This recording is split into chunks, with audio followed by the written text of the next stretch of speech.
একটু খেয়াল করে শুনেন। আম্মা, বোতলটা আমারে দিবেন? চাচা, এটা তো খালি বোতল, পানি নেই, আপনি কি করবেন? আমার এই খালি বোতলটাই লাগবো।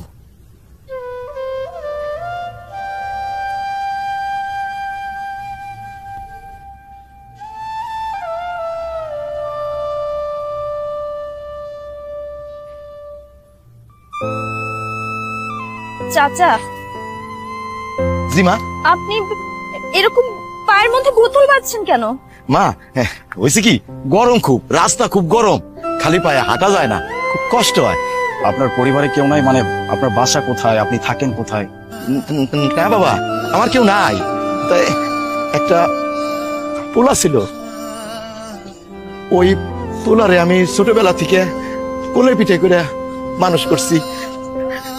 আমার সয় সম্পত্তি বিক্রি করে আমার ওই পোলারে উচ্চ শিক্ষিত করছিলাম, পড়ালেখা শিখিয়ে অনেক বড় করছিলাম, একটা চাকরি পাইলো, তারপর বড় লোকের এক মাইয়ারে বিয়ে করলো।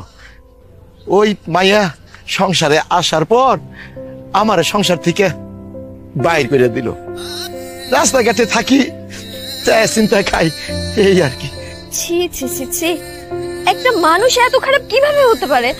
একটা ছেলে তার জন্মদাতা বাবাকে অস্বীকার করে, তো একটা মেয়ের জন্য, এটাও কি সম্ভব?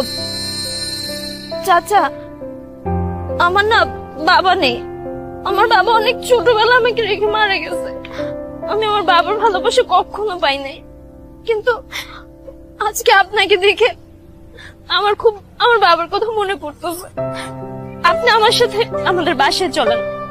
আমি আর কারো বোঝা হইতে চাই না, আপনাদের বাড়িতে যাইয়া আপনাদের বোঝা হইয়া থাকুম না। না মা, আমি এখন থেকে রাস্তাঘাটেই থাকুম, আমি আর কেউ বোঝা হইয়া থাকতে চাই না। আমি কোথাও যাবো না মা, আমি কোথাও যাবো না, যে কয়েকদিন আল্লাহ আমার হায়াত রাখছে এই রাস্তাঘাটেই আমি থাকুম মা। তয় আপনারা অনেক ভালো মানুষ, আপনাকে মন অনেক বড়, আমি এতেই খুব খুশি হয়েছি মা। আমি আল্লাহর কাছে দোয়া করি আপনারা খুব ভালো থাকেন, খুব ভালো থাকেন। চাচা, বুঝতে পারছি আপনি অনেক বড় আঘাত পাইছেন, যার কারণে এখন আপনি আর কাউকে বিশ্বাস করতে পারেন না। চাচা, এখানে কিছু টাকা আছে, এই টাকাটা আপনি রাখেন। না বাবা, আমার টাকা লাগবো না। আমি বুঝতে পারতেছি আপনি এমন একজন মানুষ যে কখনো কারো কাছ থেকে করুণা নিয়ে বাঁচতে চান না, আপনি না করবেন না। এই টাকাটা আপনার ছেলে আপনাকে দিচ্ছে, নিন। মানে নিন না প্লিজ। আপনি কখনো মনে করবেন না এই দুনিয়াতে আপনার কেউ নাই।